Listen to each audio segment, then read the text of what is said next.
movie nerds, and welcome back to Cinematic Sarcastic, podcast that talks all things movies and television. I'm Natalie, and I'm your host. Now, as I mentioned in my previous episode, today we are going to be talking about Netflix's new series, 1899. Now, 1899 is brought to us from the same showrunners that created Netflix's series Dark. And I have to say, I was immediately just interested in this one. As everyone who listens to me knows, it is historical. You know, I did a little jig. I've done a little happy dance. I'm very excited about it.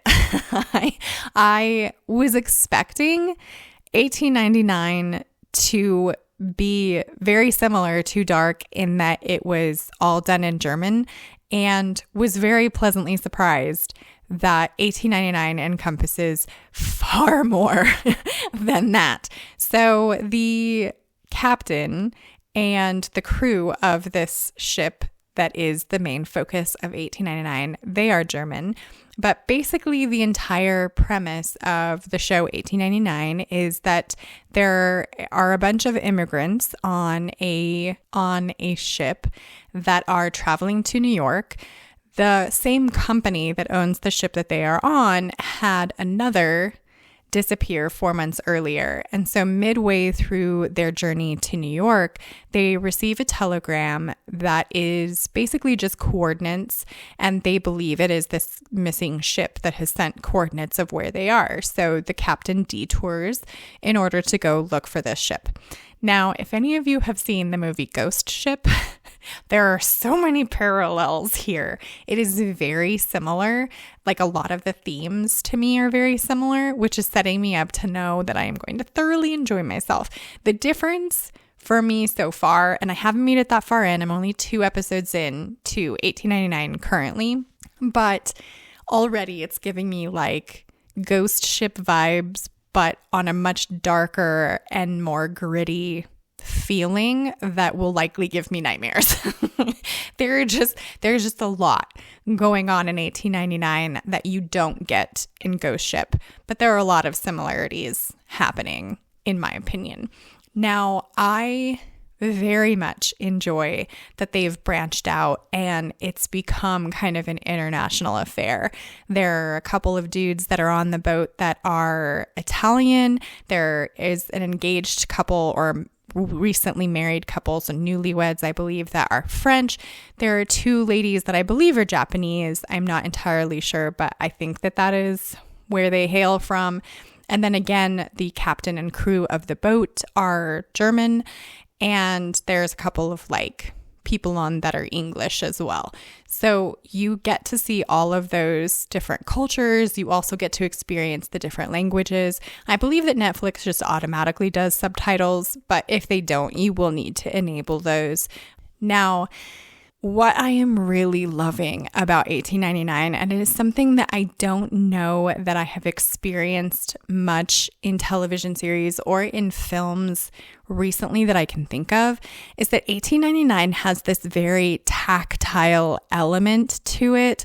Like, there is one character, for instance, just as an example, his name is Oleg, and he works down with the crew. So he is in the belly of the ship, where back in the day, there would have been a crew of men who were shoveling coal into like large furnaces. And then that was what powered the boat itself, like this large cruise liner. And for me, watching them, it very much like, it's almost like you could reach out and you could touch and feel like the soot from the furnaces that they're working with. They are covered in this like coal dust and grime and sweat.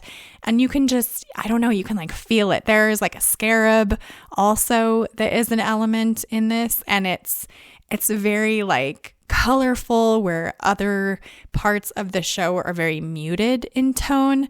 And so it's almost like you can like reach out, and touch it. And I don't know that I have ever quite experienced another show that has elements to it where I'm like, ooh, I can almost feel it. I can almost feel it while I'm watching. And I love that. It is like, it's such a cool experience and a cool way that they've set it up. And I don't know if any of that is intentional, but my brain just like clings on to things like that in movies. I love that about, historical dramas or historical television series in general. Like I tend to really, really enjoy the ones that are gritty, that are a little bit more dark, that are more realistic, I guess, in nature, where you can almost feel the dirt.